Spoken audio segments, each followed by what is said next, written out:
ಚಿಂತಾಮಣಿಯಲ್ಲಿ JDU ಬೃಹತ್ ಸುದ್ದಿಗೋಷ್ಠಿ. ಆಗ್ನೇಯ ಪದವೀಧರ ಕ್ಷೇತ್ರ ಪ್ರಚಾರ. ಚಿಂತಾಮಣಿಯಲ್ಲಿ ರಾಜಕೀಯ ಶುದ್ಧತೆಗೆ ಜೆಡಿಯು ಕರೆ. ಪ್ರಜಾಪ್ರಭುತ್ವದ 4 ಅಂಗಗಳಲ್ಲಿ ಸೌಹಾರ್ದತೆ ಅಗತ್ಯ ಎಂದ ರಾಜ್ಯಾಧ್ಯಕ್ಷ ಮಹಿಮಾ ಪಟೇಲ್.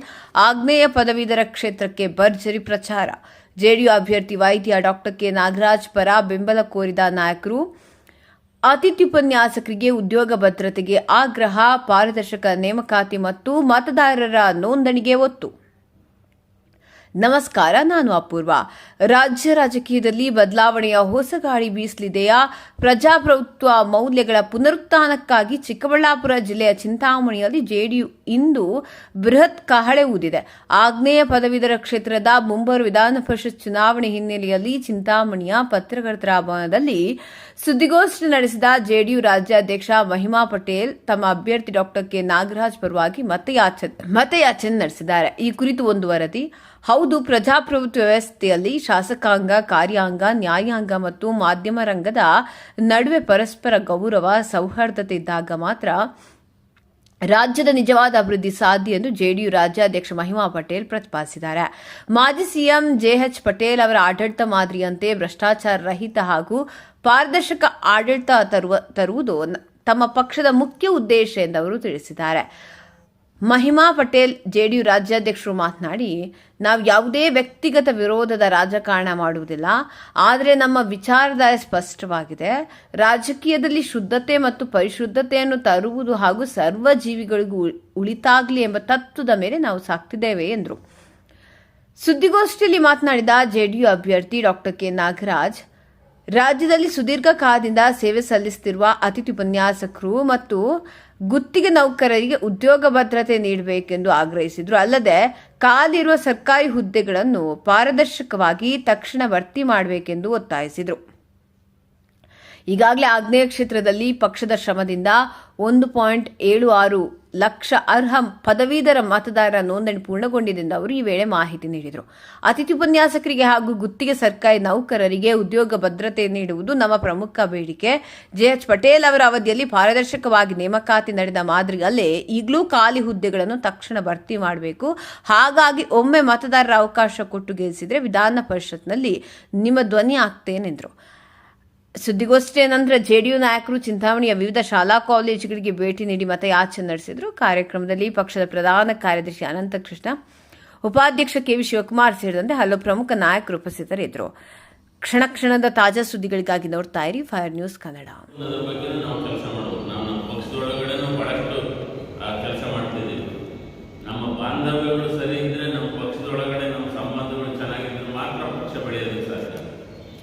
ಹಂಗೆ ನಾವು ಪತ್ರಕರ್ತರ ಜೊತೆಗೆ ನಮ್ಮ ಸಂಬಂಧ ಚೆನ್ನಾಗಿದ್ದರೆ ಮಾತ್ರ ಅದು ಪತ್ರಕರ್ತರಿಗೂ ಒಳ್ಳೆಯದು, ನಮಗೂ ಒಳ್ಳೆಯದು. ನಾವು ಅಧಿಕಾರಿಗಳ ಜೊತೆಗೆ ನಮ್ಮ ಸಂಬಂಧ ಚೆನ್ನಾಗಿದ್ದರೆ ಮಾತ್ರ ರಾಜಕಾರಣಿಗಳಿಗೂ ಅಧಿಕಾರಿಗಳಿಗೂ ಒಂದು ಒಳ್ಳೆಯ ಅಲೈನ್ಮೆಂಟ್ ಅಂತ ಕೆಲಸಗಳು ಸರಿಗಾಗುತ್ತೆ. ನ್ಯಾಯಾಂಗದ್ದು ಕೂಡ ನ್ಯಾಯಾಂಗದವರು ಉಳಿದರೆ ಯಾರು ಹೇಳಿದ್ದು ಕೇಳಬೇಕು ಅಂತಿಲ್ಲ. ನಿಜವಾದ ನ್ಯಾಯವನ್ನು ಕೊಡುವಂಥ ನ್ಯಾಯಾಂಗದ ವ್ಯವಸ್ಥೆ ಅದು ಇರಬೇಕಾಗುತ್ತೆ. ಒಂದು ಜನತಂತ್ರ ವ್ಯವಸ್ಥೆಯಲ್ಲಿ ಇಂಥದನ್ನು ಕಟ್ಟಬೇಕು ಅನ್ನೋಂಥ ಒಂದು ಮಹದಾಕಾಂಕ್ಷೆಯಿಂದ ನಾವು ನಮ್ಮ ತಂದೆ ಜೆಎಚ್ ಪಟೇಲರು, ರಾಮಕೃಷ್ಣ ಹೆಗ್ಡೆಯವರು, ನಜೀರ್ ಸಾಹೇಬರು, ಜಾಲಪ್ಪ ಅವರು, ಈ ಭಾಗದ ಕೃಷ್ಣರೆಡ್ಡಿ ಅವರು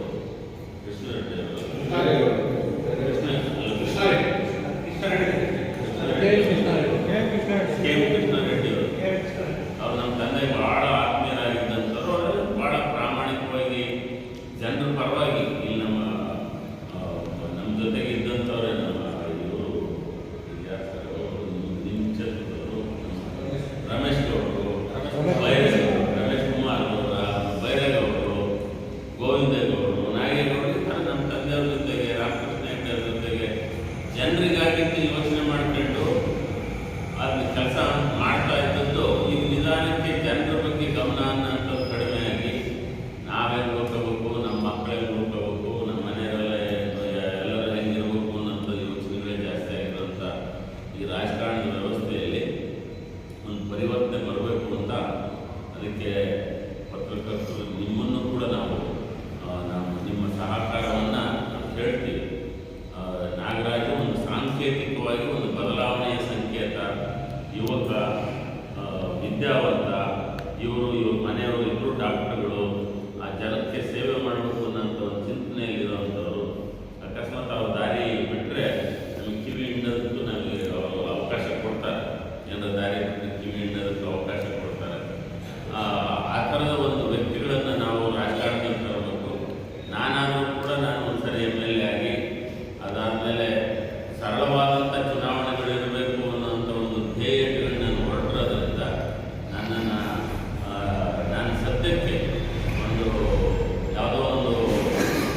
ಪೊಸಿಷನ್ನಲ್ಲಿ ನನ್ನ ಮೇಲೆ ಆಘಾತದೇನೂ ಇಲ್ಲ. ಆದರೆ ನನಗೆ ಅಧಿಕಾರ ಅನ್ನೋದಿದೆ. ನಾನು ಯಾರೇ ಆಫೀಸರ್ಗಳು IAS ಆಫೀಸರ್ಗಳಿಗೆ ಫೋನ್ ಮಾಡಿದ್ರು ಕೂಡ ಭಾಳ ಗೌರವದಿಂದ ಫೋನ್ನಲ್ಲಿ ಮಾತಾಡ್ತಾರೆ. ಫೋನ್ ಮಾಡಿದ್ರು ಕೂಡ ಭಾಳ ಗೌರವದಿಂದ ಮಾತಾಡ್ತಾರೆ. ನಾನು ಜಯೇಶ್ ಪಟೇಲ್ ಮಗ ಅನ್ನೋದು ಒಂದು, ಆಮೇಲೆ ಜೊತೆಗೆ ನನ್ನದೇ ಆದ ಒಂದು ವ್ಯಕ್ತಿತ್ವನ ನಾನು ಕಳೆದ ಒಂದು ಹಲವಾರು ದಶಕಗಳಿಂದ 3 ದಶಕಗಳಿಂದ ನಾನು ಈ ವಿಷಯಗಳ ಬಗ್ಗೆ ಕೆಲಸ ಮಾಡ್ತಾ, ಶಿಕ್ಷಣ, ಆರೋಗ್ಯ, ಆಡಳಿತ, ಕೃಷಿ, ಪರಿಸರ, ಈ ವಿಷಯಗಳ ಬಗ್ಗೆ ಜೊತೆ ಸಂಬಂಧಗಳನ್ನು ಚೆನ್ನಾಗಿ ಇಟ್ಕೊಳ್ತಾ ಬಂದಿರೋದ್ರಿಂದ ಎಲ್ಲರ ಜೊತೆಗೆ ನನ್ನ ಸಂಬಂಧ ಚೆನ್ನಾಗಿದೆ. DK ಶಿವಕುಮಾರ್ ಅವ್ರ ಜೊತೆಗೂ ನಾನು ಅವ್ರನ್ನ ಯಾರು ಒಪ್ಪದೇ ಇರ್ಬೋದು, ಅವರ ವಿಚಾರಗಳನ್ನು ಒಪ್ಪದೇ ಇರ್ಬೋದು. ದೇವೇಗೌಡರ ಜೊತೆಗೆ DK ಶಿವಕುಮಾರ್, ಸಿದ್ದರಾಮಯ್ಯನವರು, ಈಗ ರಾಜ್ಯದಲ್ಲಿರುವಂಥ ಎಲ್ಲ ನಾಯಕರ ಜೊತೆಗೂ ಕೂಡ ಯಡಿಯೂರಪ್ಪನವ್ರ ಜೊತೆಗೂ ನಮ್ಮದೆಲ್ಲ ಇದೆ. ಆದರೆ ಅವ್ರ ವಿಚಾರಗಳಿಗೂ ನಮ್ಮ ವಿಚಾರಗಳಿಗೂ ವ್ಯತ್ಯಾಸ ಇದೆ. ನಾವು ಒಂದು ಸ್ವಲ್ಪ ಶುದ್ಧತೆ, ಪರಿಶುದ್ಧತೆ, ಪಾವಿತ್ರ್ಯತೆ ಕಡೆ ಹೆಚ್ಚು ನೋಡ್ತೀವಿ. ಜೊತೆಗೆ ಜನರಿಗೆ ಎಲ್ಲರಿಗೂ ಒಳ್ಳೆಯದಾಗಂಥದ್ದು, ಸರ್ವ ಜನ ಸುಖಿನೋ ಭವಂತು ಅನ್ನೋ ಥರ, ಬರೀ ಸರ್ವೇ ಜನ ಸುಖಿನೋ ಭವಂತು ಅಲ್ಲ, ಸರ್ವ ಜೀವಾತ್ಮರಿಗೆ ಲೇಸಾಗಲಿ ಅನ್ನೋ ಥರ ಯೋಚನೆ ಮಾಡ್ತಾ ಇರೋದ್ರಿಂದ ನಮ್ಮ ಸ್ವಲ್ಪ ವ್ಯತ್ಯಾಸ ಅನಿಸಿದ್ರು ಕೂಡ ನಾವು ಅವ್ರನ್ನ ಪ್ರೀತಿ ಮಾಡ್ತೀವಿ, ಅವ್ರು ನಮಗೆ ಪ್ರೀತಿ ಮಾಡ್ತಾರೆ.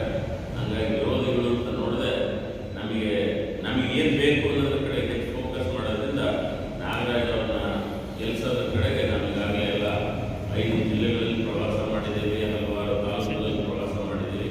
ಆ ಹಿನ್ನೆಲೆ ಒಳಗಡೆ ಚಿಂತಾಮಣಿಗೆ ಈಗ ಬಂದಿದ್ದೀವಿ. ಸಹ ಪ್ರತಿ 6 ವರ್ಷಕ್ಕೆ ಬರ್ತಕ್ಕಂಥ ಚುನಾವಣೆಗೆ ಎನ್ರೋಲ್ಮೆಂಟ್ ಮಾಡ್ಕೊಳ್ಬೇಕಾಗುತ್ತೆ. ಆ ಒಂದು ನಿಟ್ಟಿನಲ್ಲಿ ಎಷ್ಟೋ ಜನಕ್ಕೆ ಗೊತ್ತೇ ಇರೋದಿಲ್ಲ. ನಾವು ಏನು ಮಾಡಿದ್ವಿ, ಪ್ರತಿ ಒಂದು ತಾಲೂಕು ಪ್ಲೇಸು ಮತ್ತು ಹೋಬಳಿ ಪ್ಲೇಸು ಮತ್ತು ಜಿಲ್ಲಾ ಪ್ಲೇಸ್ಗಳಿಗೆ ವೈಭವ ಪಟೇಲ್ ಅವರ ನೇತೃತ್ವದಲ್ಲಿ ಇಡೀ ಒಂದು 5 ಜಿಲ್ಲೆಗಳನ್ನು ಸಹ ನಾವು ಪ್ರವಾಸವನ್ನು ಕೈಗೊಂಡು ಪ್ರತಿ ಶಾಲಾ ಕಾಲೇಜುಗಳಿಗೆ ಭೇಟಿ ಕೊಟ್ಟು ನಾವು ಎನ್ರೋಲ್ಮೆಂಟ್ ಮಾಡಿಸಿದ್ವಿ. ಈಗ ಪ್ರಸ್ತುತ 1,76,000 ಎನ್ರೋಲ್ಮೆಂಟ್ ಆಗಿದೆ. ಈಗ ಮುಂಬರುವ ನವೆಂಬರಲ್ಲಿ ಚುನಾವಣೆ ನಡೆಯುವ ಎಲ್ಲ ಸಾಧ್ಯತೆಗಳಿದೆ. ಆ ಒಂದು ನಿಟ್ಟಿನಲ್ಲಿ ಮತ್ತೆ ಕರೀತಾರೆ. ಈಗ ಏನಂತೇಳಿ ಎನ್ರೋಲ್ಮೆಂಟ್ ಮಾಡಕ್ಕೆ ಮತ್ತೆ ಅವಕಾಶ ಕೊಡ್ತಾರೆ. ಈಗಾಗಲೇ 2 ಸಲ ಕೊಟ್ಟಿದ್ದಾರೆ. ಒಂದ್ಸಲ ಏನು ಅವಕಾಶ ಎನ್ರೋಲ್ಮೆಂಟ್ ಮಾಡಿಕೊಂಡಿದ್ರು, ಅದ್ರ ಜೊತೆಗೆ ಈಗ ನೆಕ್ಸ್ಟ್ ಪರಿಷ್ಕರಣೆಗೆ ಒಂದು ಟೈಮ್ ಕೊಟ್ಟರು, ಒಂದು 15 ದಿನಗಳ ಕಾಲ. ಇದನ್ನ ನೆಕ್ಸ್ಟ್ ಈಗ ಇನ್ನೊಂದು ನೋಟಿಫಿಕೇಶನ್ ಬಿಡ್ತಾರೆ. ಆ ನೋಟಿಫಿಕೇಶನ್ ಅಲ್ಲಿ ಇನ್ನು ಯಾರು ಮಾಡಿಸಿಲ್ಲ ನಮ್ಮ ಚಿಂತಾಮಣಿ ತಾಲೂಕಲ್ಲಿ ದಯಮಾಡಿ ಎಲ್ಲ ಒಂದು ಮತದಾರರು ತಾವು ನೋಂದಣಿಯನ್ನು ಮಾಡ್ಕೋಬೇಕಂತೇಳಿ ನಾವು ಈ ಮೂಲಕ ರಿಕ್ವೆಸ್ಟ್ ಮಾಡ್ತಾ ಇದ್ದೀವಿ. ಮತ್ತೆ ಈಗ ನಾವು ಪ್ರತಿ ಶಾಲಾ ಕಾಲೇಜಲ್ಲಿ ಭೇಟಿ ಮಾಡ್ಕೊತಾ ಇದ್ವಿ. ಅವ್ರಿಗೆ ಅಪ್ಲಿಕೇಶನ್ ಸಹ ಕೊಡ್ತೀವಿ. ಮತ್ತೆ ಅವ್ರಿಗೆ ಯಾವ ರೀತಿ ಎನ್ರೋಲ್ಮೆಂಟ್ ಮಾಡಬೇಕನ್ನೋದು ಸಹ ನಾವು ಅವೇರ್ನೆಸ್ ಅನ್ನ ಒಂದು ಮಾಡ್ಕೊಡ್ತಾ ಇದ್ವಿ. ಇದ್ರ ಜೊತೆಗೆ ಏನಪ್ಪ ಅಂದ್ರೆ, ನನಗೆ ಈ ಒಂದು ಕ್ಷೇತ್ರ ತುಂಬಾ ಚಿರಪರಿಚಿತ. ಯಾಕಂದ್ರೆ ನಾನು 2014ರಲ್ಲೂ ಸಹ ಆಗ್ನೇಯ ಪರಿಸರ ಕ್ಷೇತ್ರಕ್ಕೆ ಕಂಟೆಸ್ಟ್ ಮಾಡಿದ್ದೆ. 2017ರಲ್ಲಿ ಆಗ್ನೇಯ ಶಿಕ್ಷಕರ ಕ್ಷೇತ್ರಕ್ಕೆ ನಾನು ಉಪಚುನಾವಣೆಗೆ ಕಂಟೆಸ್ಟ್ ಮಾಡಿದಾಗ ಆಡಳಿತಾರೂಢ ಪಕ್ಷದ ಕಾಂಗ್ರೆಸ್ ಪಕ್ಷದ ಅಭ್ಯರ್ಥಿಗಳನ್ನು 5 ಕೋಟಿ ಹೆಚ್ಚು ಮತ ತಂದಿದ್ದೆ. ನಾನು ಪಕ್ಷೇತರ ಅಭ್ಯರ್ಥಿಗೆ ಕಂಟೆಸ್ಟ್ ಮಾಡಿ ಒಂದು ಕಾಂಗ್ರೆಸ್ ಪಕ್ಷದ ಅಭ್ಯರ್ಥಿಗೆ ನಾನು 5 ಕೋಟಿ ಮತಗಳು ತಗೊಂಡಿದ್ದೆ.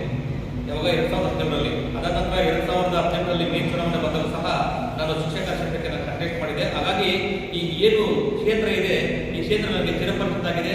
ಅದಾದ ನಂತರ ನಾನೇನು ಸೋತಿದ್ದೀನಿ ಅಂತೇಳಿ ಮನೆ ಬರ್ತಾ ಇರಲಿಲ್ಲ. ಪ್ರತಿ ಶಿಕ್ಷಕರ ಸಮಸ್ಯೆಗಳಾಗಿರ್ಬೋದು, ಪರಿವಾರದ ಸಮಸ್ಯೆಗಳಾಗಿರ್ಬೋದು, ಅದ್ರ ಜೊತೆಗೆ ಸ್ವಯಂ ಉದ್ಯೋಗವನ್ನು ಕಲಿಸ್ಕೊಡಕ್ಕೆ ನಾವೇನು ಮಾಡಿದ್ವಿ ಅಂದರೆ KVC ಜೊತೆಗೆ ನಮ್ಮ ಒಂದು ಟ್ರಸ್ಟ್ NGO ನಾವು ಪ್ರಯತ್ನ ಮಾಡಿಕೊಂಡು ಪ್ರತಿ ಒಂದು ಜಿಲ್ಲೆಗಳಲ್ಲಿ ಮತ್ತು ತಾಲೂಕುಗಳಲ್ಲಿ ಮತ್ತು ಗ್ರಾಮೀಣ ಪ್ರದೇಶದ ನಿರುದ್ಯೋಗ ಯುವಕರಿಗೆ ನಾವು ಟ್ರೈನಿಂಗ್ ಅನ್ನು ಕೊಡ್ತಾ, ಆ ಟ್ರೈನಿಂಗ್ ಜೊತೆಗೆ ನಾವು ಅವ್ರಿಗೆ ಉಚಿತವಾಗಿ ಮಿಷನ್ಗಳನ್ನು ಸಹ ಕೆಲವೊಂದು ಟೀಮ್ಗಳಿಗೆ SHG ಅಂತಾರೆ, ಸೆಲ್ಫ್ ಹೆಲ್ಪ್ ಗ್ರೂಪ್ ಯಾರಿಗಿರುತ್ತೆ ಅವ್ರಿಗೆಲ್ಲರೂ ನಾವೇನು ಮಾಡ್ತೀವಿ, ಮಿಷನ್ಸ್ ಅನ್ನು ಕೊಡೋದ್ರ ಮುಖಾಂತರ ನಾವು ಅವ್ರಿಗೆ ಸ್ವಯಂ ಉದ್ಯೋಗವನ್ನು ಕಲ್ಪಿಸೋದಕ್ಕೆ ನಾವು ಸಹಾಯ ಮಾಡ್ತಿರೋ ಜೊತೆಗೆ ನಾನು ಕೋಲಾರ ಜಿಲ್ಲಾ ಸ್ವದೇಶಿ ಜಾಗರಣ ಮಂಚನ ಜಿಲ್ಲಾ ಸಂಯೋಜಕರಾಗಿ ಅಲ್ಲಿಯೂ ಸಹ ನಾವೇನು ಸ್ವಯಂ ಉದ್ಯೋಗಗಳನ್ನು ಯುವಕರಿಗೆ ಯಾವ ರೀತಿ ಮಾಡಬೇಕು, ಏನು ಮಾಡಬೇಕು ಅನ್ನೋದನ್ನ ನಾವು ಅವ್ರಿಗೆಲ್ಲರೂ ಏನಂತ ಅವೇರ್ನೆಸ್ ಪ್ರೋಗ್ರಾಮ್ ಅನ್ನು ಸಹ ನಾವು ಕೊಡ್ತಾ ಇದ್ದೀವಿ. ಇದ್ರ ಜೊತೆಗೆ ನಮ್ಮದೇ ಆದಂಥ ಕ್ಲಸ್ಟರ್ ಇದೆ, ಅಲ್ಲೂ ಸಹ ನಾವು ಉಚಿತವಾಗಿ ಪಾರ್ಟಿ ಕ್ಲಸ್ಟರ್ ಅಂತೇಳಿ ಅಲ್ಲಿ ಸಹ ನಾವು ಉಚಿತವಾಗಿ ಟ್ರೈನಿಂಗ್ ಅನ್ನು ಕೊಡ್ತಾ, ಜೊತೆಗೆ ಇಲ್ಲಿ ಈ ಒಂದು ಜಿಲ್ಲಾ ಕೇಂದ್ರಗಳಲ್ಲಿ IAS ಮತ್ತೆ KS ಸೆಂಟರ್ಗಳಲ್ಲಿ ಯಾರು ಮಕ್ಕಳು ಹೋಗ್ತಾರೋ ಅವರೆಲ್ಲ ನಾವು ಸಹಾಯವನ್ನು ಮಾಡ್ತಾ ಅವ್ರಿಗೆ ಯಾವ ರೀತಿ ಎಜುಕೇಶನ್ಗೆ ಮುಂದೆ ಹೋಗ್ಬೇಕನ್ನೋದ್ರ ಮುಖಾಂತರ ಸಹಾಯ ಮಾಡೋದ್ರ ಮುಖಾಂತರ ನಾವು ಅವ್ರಿಗೆಲ್ಲ ನೆರವಾಗ್ತಾ ಇದ್ವಿ. ಇದ್ರ ಜೊತೆಗೆ ಏನಪ್ಪಾ ಅಂದ್ರೆ ಅತಿಥಿ ಉಪನ್ಯಾಸಕರು ಬಹಳ ದೊಡ್ಡ ಮಟ್ಟದಲ್ಲಿ ನಾವು ಹೋರಾಟ ಮಾಡ್ತಾ ಇದ್ವಿ. ಈಗ ರೀಸೆಂಟ್ ಆಗಿ ಸಹ ಕರ್ನಾಟಕ ಸರ್ಕಾರ 72,000 ಹುದ್ದೆಗಳಿಗೆ, ಸರ್ಕಾರಿ ಹುದ್ದೆಗಳಿಗೆ ಅನುಮೋದನೆ ಮಾಡಿದೆ. ಆದ್ರೆ ಅದು ಏನ್ ಮಾಡ್ತಾರೆ ಅಂದ್ರೆ ಸ್ಟೆಪ್ ಬೈ ಸ್ಟೆಪ್, ಅಂದ್ರೆ ಈಗ ಕೆಲವೊಂದು ಇಲಾಖೆಯಲ್ಲಿ ಸ್ವಲ್ಪ ಕರೆದ್ರೆ ಮತ್ತೆ ನೆಕ್ಸ್ಟ್ ಇನ್ನೊಂದು ಈಗಾಗಲೇ ಸರ್ಕಾರ ಉದ್ಯೋಗಗಳು ಸಹ ಏಕಕಾಲದಲ್ಲಿ ಭರ್ತಿ ಮಾಡಿಕೊಂಡ್ರೆ ಬಹಳಷ್ಟು ಜನ ನಮ್ಮ ಪದವೀಧರರಿಗೆ ಸಹಾಯ ಆಗುತ್ತೆ ಅನ್ನೋದು ನಮ್ಮ ಒಂದು ಅನಿಸಿಕೆ ಆಗಿದೆ. ಆ ಒಂದು ನಿಟ್ಟಿನಲ್ಲಿ ನಾವು ಈಗಾಗಲೇ ಆಗ್ರಹವನ್ನು ಮಾಡಿದ್ವಿ. ಯಾಕಂದ್ರೆ ಇದು ಚಿಕ್ಕ ಉದಾಹರಣೆ ಇದೆ. ಯಾಕಂದ್ರೆ ನಮ್ಮ ಮಹಿಮಾ ಪಟೇಲ್ ಸರ್ ಅವರ ತಂದೆಯವರು ಸಿಎಂ ಆಗಿದ್ದಾಗ, ಜೈ ಪಟೇಲ್ ಸಾಹೇಬರು ಸಿಎಂ ಆಗಿದ್ದಾಗ, ಮತ್ತೆ ಗೋವಿಂದ ಗೌಡರು ಶಿಕ್ಷಣ ಮಂತ್ರಿಗಳಾಗಿದ್ದಾಗ ನಾವು 1 ಲಕ್ಷ ನಮ್ಮ ಸರ್ಕಾರದಾಗ 1 ಲಕ್ಷ ಶಿಕ್ಷಕರನ್ನ ಏಕಕಾಲದಲ್ಲಿ ಯಾವುದೇ ಒಂದು ಭ್ರಷ್ಟಾಚಾರ ಇಲ್ಲದೆ ಏಕಕಾಲದಲ್ಲಿ ನಾವು ಅವರನ್ನ ನೇಮಕ ಮಾಡ್ಕೊಂಡಿದ್ವಿ. ಆ ಒಂದು ರೆಕಾರ್ಡ್ ಇಟ್ಕೊಂಡು ಯಾವ ಸರ್ಕಾರಗಳು ಮರೆಯಕ್ಕೆ ಆಗ್ತಾ ಇಲ್ಲ.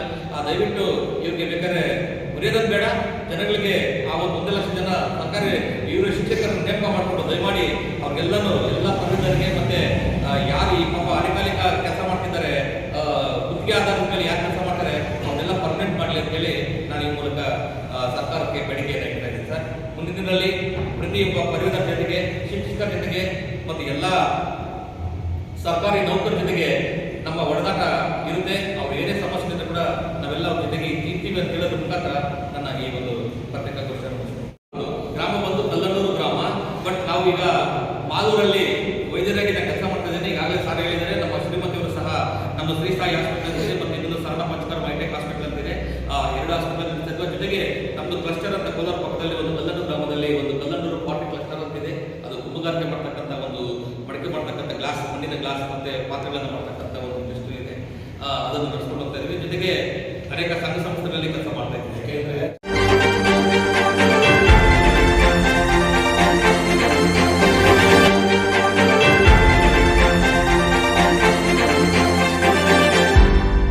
ನೀವು ನಮ್ಮ ಚಾನಲ್ಗೆ ಸಬ್ಸ್ಕ್ರೈಬ್ ಆಗಿಲ್ಲ ಅಂದ್ರೆ ಈಗಲೇ ಸಬ್ಸ್ಕ್ರೈಬ್ ಆಗಿ ಪಕ್ಕದಲ್ಲೇ ಇರುವ ಬೆಲ್ ಐಕಾನ್ ಕ್ಲಿಕ್ ಮಾಡಿ. ಮತ್ತಷ್ಟು ಅಪ್ಡೇಟ್ಗಳಿಗಾಗಿ ಫೇಸ್ಬುಕ್, ಇನ್ಸ್ಟಾಗ್ರಾಮ್, ಟ್ವಿಟರ್ನಲ್ಲಿ ಫಾಲೋ ಆಗಿ.